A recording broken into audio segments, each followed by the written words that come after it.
Bismillahirrahmanirrahim. Assalamualaikum warahmatullahi wabarakatuh. Alhamdulillah nahmaduhu wa nasta'inuhu wa nastaghfiruh wa na'udzu billahi min shururi anfusina wa min sayyiati a'malina. May yahdihillahu fala mudilla lahu wa may yudlil fala hadiya lahu. Asyhadu an la ilaha illallah wahdahu la syarika lahu. Asyhadu anna Muhammadan abduhu wa rasuluhu sallallahu alaihi wa alihi washabbihi wa man tabi'ahum bi ihsan ila yaumiddin amma ba'd. Masyaallah ikhwani wa akhwati fillah rahimani wa rahimakumullah. Pada malam ini kita akan lanjutkan dari pembahasan kita mengkaji kitab Ma'na Tauhid karya Syekh Muhammad bin Abdul Wahhab bin Sulaiman At-Tamimi An-Najdi rahimahullah taala. Dan kita sekarang masuk di pokok tauhid yang keempat. Kita sekarang masuk di pokok tauhid yang keempat. Kemarin sudah kita lewati yang ketiga ya, yaitu yang berhukum dengan selain yang diturunkan oleh Allah Subhanahu wa taala. Itu ada rinciannya sudah kita terangkan. Ada yang dikatakan tauhid yang mengkafirkan, ada juga yang tidak. Siapa yang bisa jawab yang sudah diterangkan kemarin? Kapan dia dikatakan kafir? Tauhid ketika dia berhukum dengan hukum selain hukum Allah.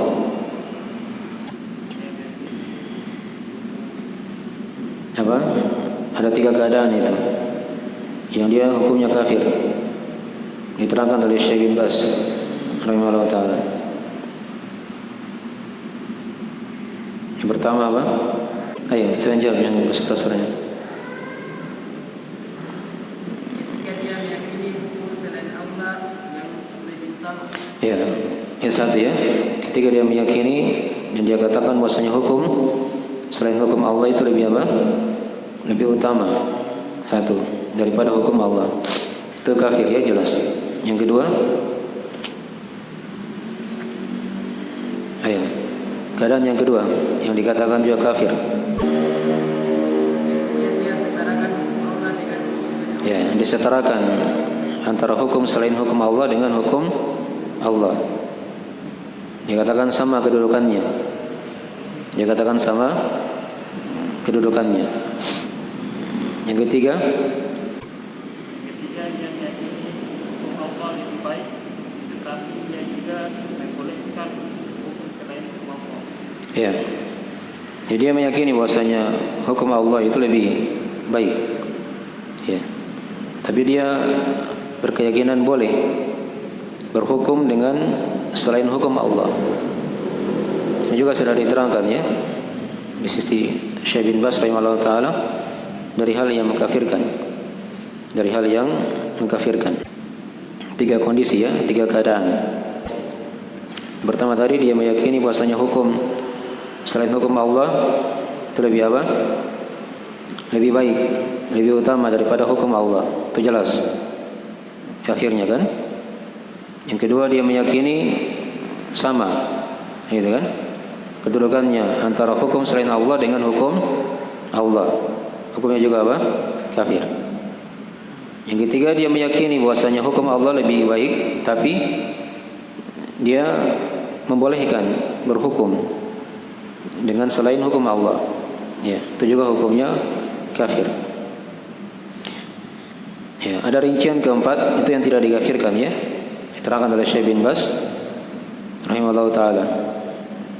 Ya, ketika dia meyakini bahwasanya hukum Allah ya, itu lebih utama, jelas kan? Dan tidak boleh memakai hukum selain hukum Allah. Ya, hanya dia pakai di situ ya. Mungkin karena apa? Pengaruh dunia atau takut kepada manusia. Ini tidak dikafirkan ya. Itu hukumnya dosa besar. Hukumnya dosa besar. Jelas ya? Baik. Itu dihafal ya, dipahami itu. Dan semua orang yang berhukum dengan selain hukum Allah, hukumnya kafir. Dilihat di situ kondisinya, rinciannya di situ. Jelas ya? Baik.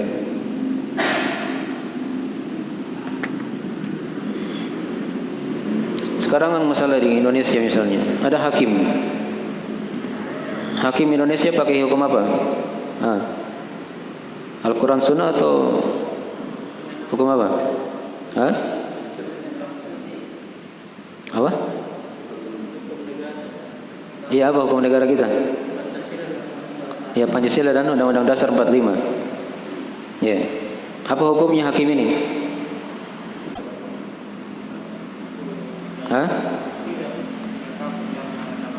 Ya, itu sudah diterangkan ya.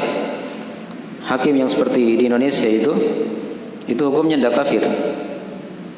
Ada beberapa sisi. Sebabnya kan? Pertama apa? Karena hukum undang-undang ini sudah berjalan dari masa dahulu. Ketika negara ini berdiri, ya, itu sudah ada Undang-Undang 45 kan namanya kan 45. Memang dibuat di tahun 45. Ya. Datang penguasa hakim yang lahir belakangan begitu kan. Dia tinggal ikut saja. Dia tidak bisa rubah. Tidak bisa apa? Dia merubah hukum. Kalau dia terpaksa, dia tidak berdosa. Dia tidak apa? Berdosa. Jelas ya? Ya. Beda kalau dia punya pilihan, ya, dia boleh gunakan hukum Allah, boleh gunakan hukum selain Allah. Dipilih dia. Dia memilih misalnya. Ya, itu tadi yang masuk dalam dosa besar. Kalau dia gunakan hukum selain Allah karena bergampangan di situ kan, atau karena takut kepada manusia, ya, jelas ya. Nah, atau karena pengaruh dunia dan seterusnya. Ini kalau di pilihan seperti itu, dia pakai hukum selain Allah, tapi ingat tadi tetap dia meyakini bahasanya hukum Allah lebih apa? Lebih tinggi. Iya. Maka ini tidak dikafirkan juga, tapi dia masuk dalam apa? Dosa-dosa besar. Jelas ya? Ya. Jadi itu diperhatikan ya, pembahasan-pembahasan seperti ini. Ya. Baik. Jadi kesimpulan untuk masalah hukum di Indonesia itu yang menggunakan Pancasila, Undang-Undang Dasar 45 itu bukan hal yang terlarang. Jelas ya? Sudah kita terangkan kan di masa Nabi SAW. Ya, Nabi itu pakai hukum Al-Quran Sunnah juga, dan juga pakai apa? Perjanjian. Namanya kan Piagam Madinah. Ya. Jadi ini ada kesepakatan di situ antara umat Islam dengan orang-orang non-Muslim kan, dari orang Yahudi yang hidup di Madinah ketika itu. Di antara butir-butir dari kesepakatan itu ada yang salah di situ. Ya. Tapi karena ini dari hal yang menjaga, ini terjadi sebelum Yahudi apa? Diusir dari kota Madinah. Ya, sebelum mereka membuat kekacauan. Ya.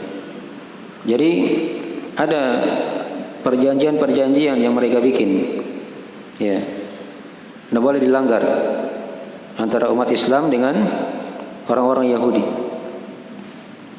Di antara dari isi dari yang disepakati di situ ada hal yang salah. Ya, dimaklumi ya. Ada hal yang salah. Tapi Nabi SAW tetap menggunakannya, ya, tetap menggunakannya. Sama dengan Pancasila itu, Undang-Undang Dasar 45. Itu kan yang bikin bukan umat Islam saja, ya, ada juga non Muslim di situ kan, yang masuk, ya, membuat dari perjanjian itu kesepakatan yang mengatur apa? Warga negara ini. Jadi itu bukan dari hukum tauhid ya. Karena yang seperti ini sudah ada. Ada contohnya dari masa Nabi sallallahu alaihi wasallam. Jelas ya? Tapi seperti contoh lagi yang lain. Ada peraturan juga di masa dahulu di perjanjian Hudaybiyah. Di perjanjian apa? Hudaybiyah. Ya, ada juga dari poin-poin kesepakatan yang disepakati antara umat Islam dengan kaum musyrikin di Mekah. Di antara poin-poin yang disepakati itu ada hal yang salah di situ. Tapi Nabi SAW ya, membiarkan perkara itu. Ya, jelas ya? Nah, dijaga agar tidak terjadi apa? Kekacauan, ya, peperangan. Dibuatlah perjanjian. Dibuatlah apa? Perjanjian. Nah, yang tidak boleh dilanggar. Ya, jelas itu ya? Baik. Jadi seperti itu ya, diluruskan pemahamannya.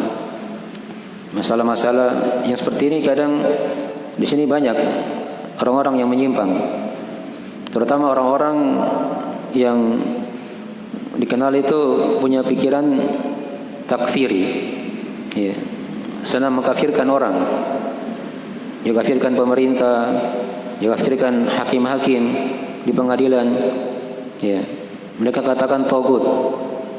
Alasannya karena kenapa? Ya, karena mereka pakai hukum selain Allah. Ya, dipahami ya? Itu antum sudah bisa jawab tadi. Kalau mereka katakan seperti itu sudah bisa dijawab. Sudah bisa dijawab. Jelas ya? Baik. Yang anehnya juga kalau orang-orang seperti tadi ya, dia bilang apa pemerintah kafir. Ya, hakim-hakim juga kafir. Ya, berarti negara ini negara apa? Hah? Ya, kalau menurut mereka negara kafir juga. Ya. Tapi kenapa mereka masih tinggal di Indonesia? Kalau mereka anggap negara ini negara kafir, hukumnya kan ada diterangkan dalam agama. Wajib apa? Wajib hijrah dari negeri kafir ke negeri muslim. Harusnya jangan tinggal di sini, dia pindah ke negeri yang lain, begitu kan? Itu satu dari kesalahannya. Yang kedua, kadang di antara mereka ini ada yang jadi pegawai. Ada yang jadi apa? Pegawai pemerintah. Ya. Katanya pemerintah tagut. Ya, kafir. Kenapa masih makan gajinya pegawai negeri? Begitu kan? Kalau mereka sudah kafirkan semua. Ya, sudah loyalitas katanya kepada apa? Pemerintah. Berarti dia juga kafir. Dia juga apa? Kafir karena sudah memberikan loyalitas kepada apa? Orang kafir. Jelas ya? Itu dari pemikiran yang saling bertabrakan ya. Ya, di pikiran mereka. Di pikiran mereka. Jelas ini ya? Baik. Jadi kesimpulan sudah kita terangkan ya dalam masalah ini. Ya. Berhukum dengan selain hukum Allah itu ada rincian-rincian. Ya, sudah diterangkan dari rinciannya. Ada yang dikafirkan, ada yang dosa besar. Ya, ada yang dia terpaksa, dimaafkan dia di situ. Ya. Dan itu kondisinya di Indonesia seperti itu. Ya. Jelas ya? Baik. Nah, ini diperhatikan ya. Tadi sudah diterangkan di masalah-masalah tagut. Ini banyak penyimpangan-penyimpangan di sini. Ya, pemikiran yang perlu kita luruskan. Ada rincian di sini juga diterangkan oleh Syekh Shalih Fauzan hafizahullah taala.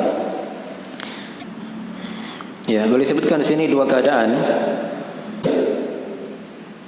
Ada dua keadaan orang yang tidak dikafirkan ketika dia memakai atau menggunakan hukum selain hukum Allah. Ya, ini agak lain sedikit ya, tapi mirip dengan pembahasan yang sudah kita terangkan. Ada dua kondisi, dua keadaan seorang hakim itu atau pemerintah, mereka tidak dikafirkan tatkala mereka menggunakan hukum selain hukum Allah. Ya. Yang pertama kata beliau, ya, jika dia berhukum dengan selain hukum Allah, itu disebabkan karena ijtihad. Ya. Karena ijtihad. Dan dia salah di situ. Dia salah. Jadi kalau dia dari ahli ijtihad, tapi dia salah berijtihad, maka dia dapat satu pahala. Dia dapat satu pahala. Ya. Ini kan sudah diterangkan di hadis ya. Diterangkan dalam hadisnya kata Nabi sallallahu alaihi wasallam, ya, idza hakama al-hakim fajtahada thumma asaba falahu ajran. Wa idza hakama ya fajtahada thumma akhta'a falahu ajrun. Kata Nabi sallallahu alaihi wasallam, jika ada seorang hakim dia berhukum, dia berijtihad, kemudian dia benar dalam ijtihadnya, ditentukan hukum, ya, maka dia dapat dua pahala. Dia dapat dua apa? Dua pahala. Kalau dia memberi hukum, dia berijtihad, tapi dia salah di situ, maka dia dapat satu apa? Satu pahala. Ya, itu kalau dia dari hakim atau pemerintah, itu diberi wewenang di situ. Dipahami ya? Dalam agama kita. Jadi kalau mereka benar dapat dua pahala. Kalau dia salah dapat satu pahala. Ya. Itu untuk orang-orang yang berhukum ya, menentukan hukum. Kalau dia dari ahli ijtihad. Ya. Itu diterangkan oleh Syekh Shalih Fauzan. Ya. Itu kondisi yang pertama. Dia tidak dikafirkan, malah dia dapat satu pahala. Tapi ingat tadi syaratnya, dia dari apa? Dari ahli ijtihad. Orang-orang yang diberi wewenang untuk apa? Berijtihad. Dari para ulama misalnya, dan juga masuk situ pemerintah. Dipahami ya? Masuk padanya apa? Pemerintah. Baik. Kondisi yang kedua diterangkan oleh Syekh. Nah, ada orang yang berhukum dengan selain hukum Allah, dan dia tahu dirinya itu sebenarnya sudah salah, menyelisihi agama. Ya. Tapi dia berhukum, dia pakai hukum selain hukum Allah itu karena mengikuti hawa nafsu, ya, atau karena ingin mencari harta dari dunia misalnya, ya, atau karena dia disogok, ya, dipahami ya. Nah,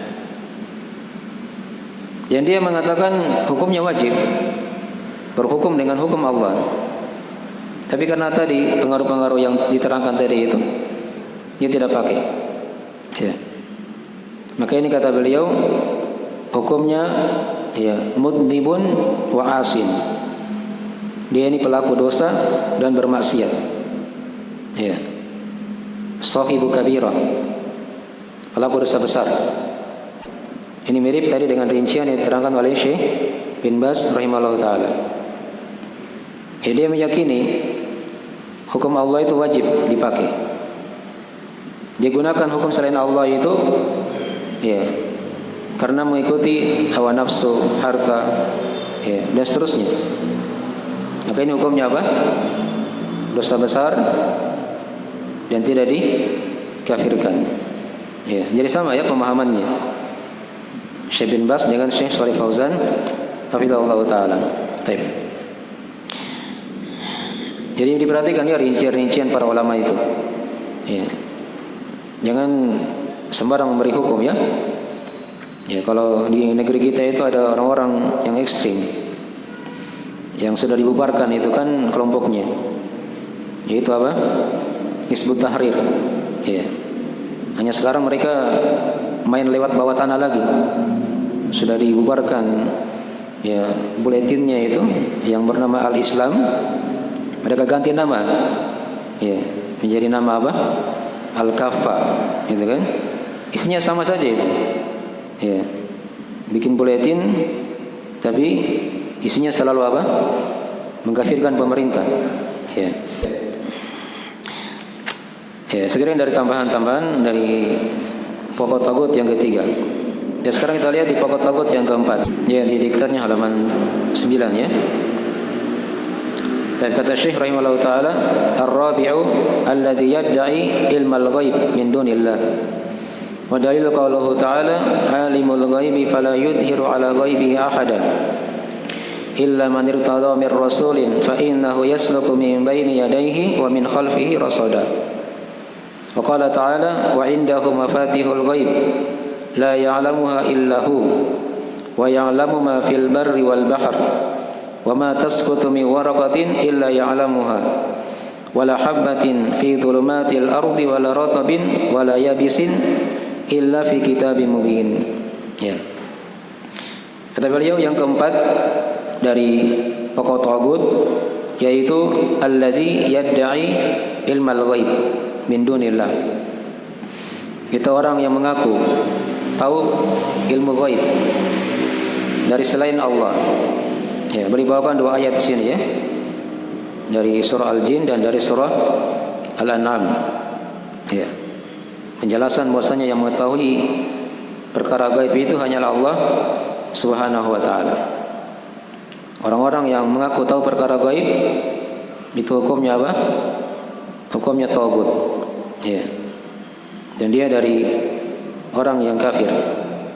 Disepakati oleh para ulama. Baik. Kata beliau, dalil qauluhu ta'ala, dalilnya adalah firman Allah Ta'ala, alimul ghaibi fala yudhiru ala ghaibihi ahada. Dialah Allah yang mengetahui hal yang gaib dan dia tidak menampakkan hal yang gaib itu kepada seorang pun illa man irtada mir rasul, kecuali siapa yang dia ridhoi dari rasul. Ya.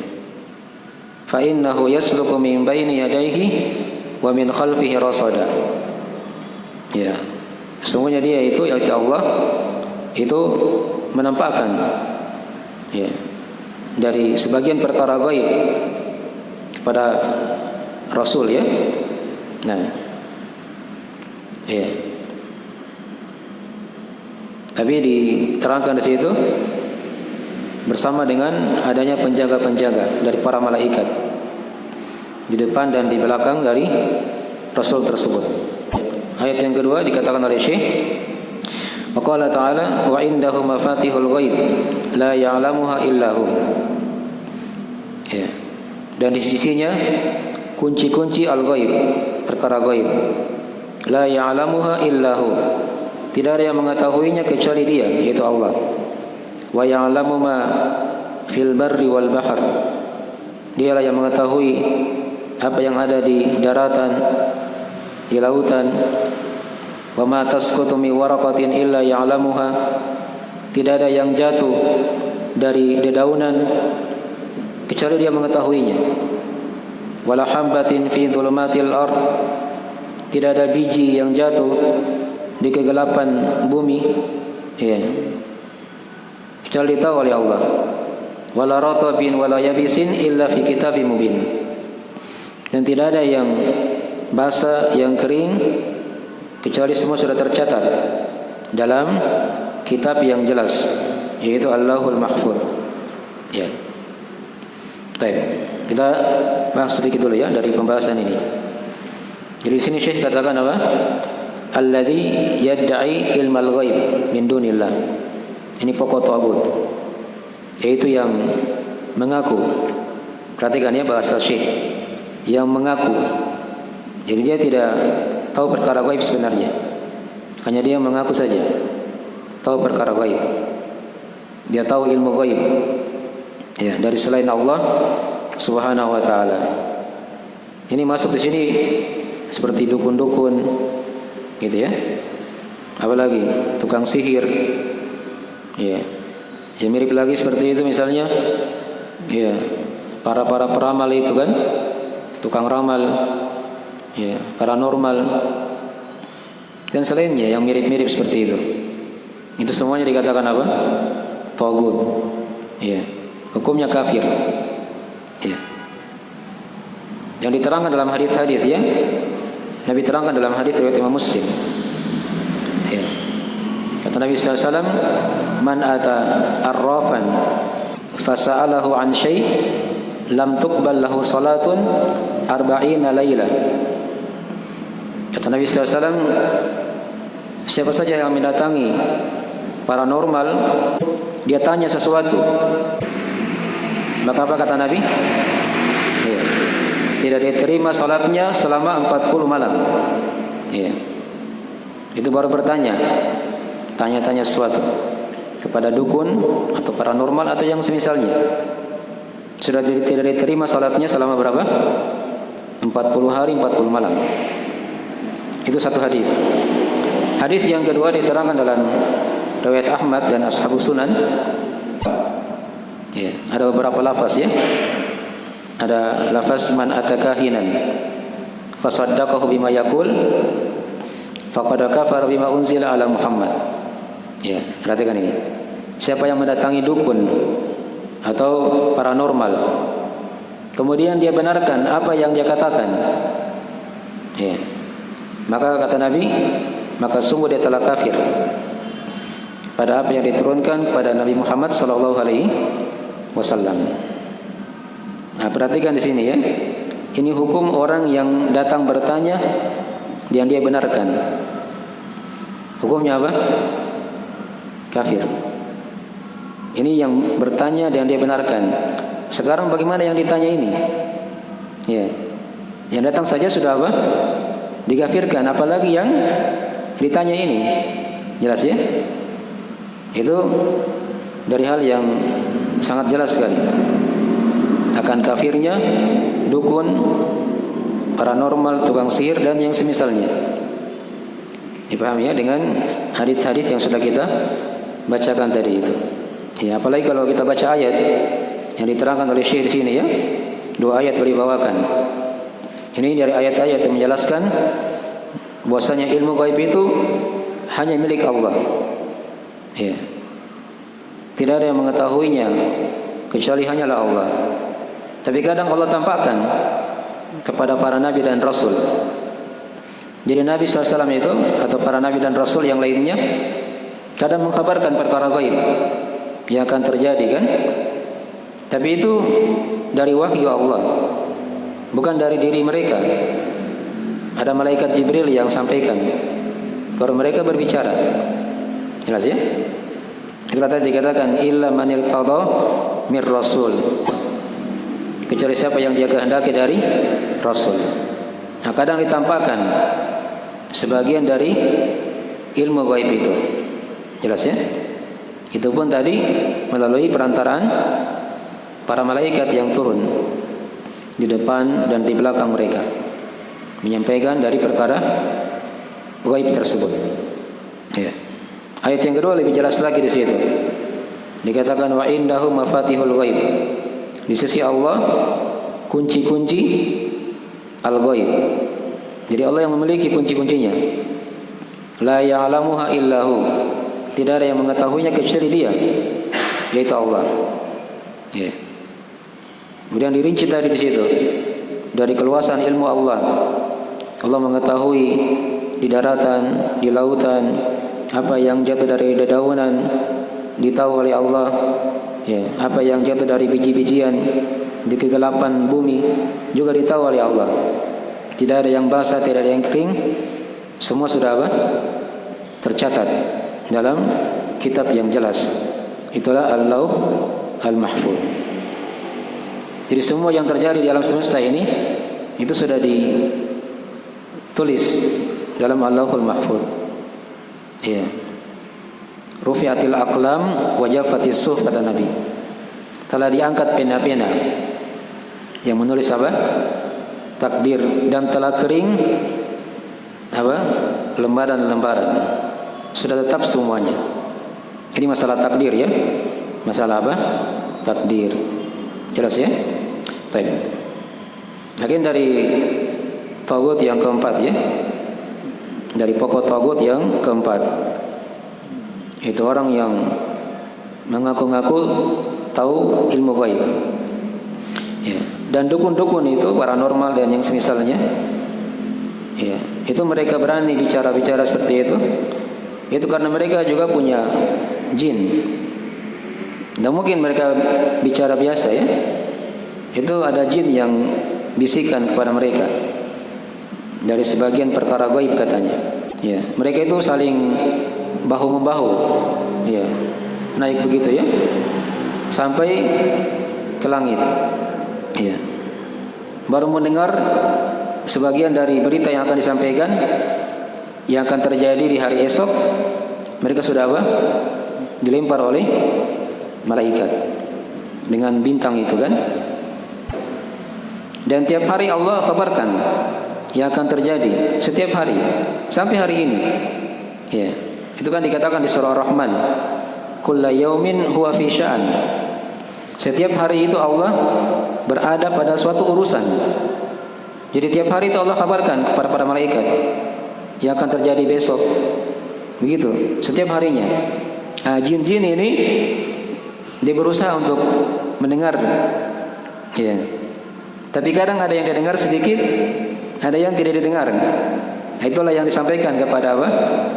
Kepada telinga dukun-dukunnya di situ. Itulah tadi asalnya dari situ. Dia dengar dari jin-jin yang ingin mencuri berita di langit. Itu terjadi setiap hari. Dulunya itu mereka bebas, ya, dengarkan berita. Tapi ketika Nabi sudah diutus, langit sudah dijaga oleh para malaikat dan diterangkan oleh Allah, ya, di surah Al-Jin itu juga, ya, innahu kana rijalun minal insi ya'udzuuna birijalin minal jinni fazaduhum rahaqa. Sesungguhnya ada sekelompok lelaki dari kalangan manusia, mereka memohon perlindungan kepada sekelompok lelaki dari kalangan apa? Dari kalangan jin. Fazaduhum rahaqa. Maka jin-jin tadi itu menambah apa? Menambah kepada mereka kesesatan.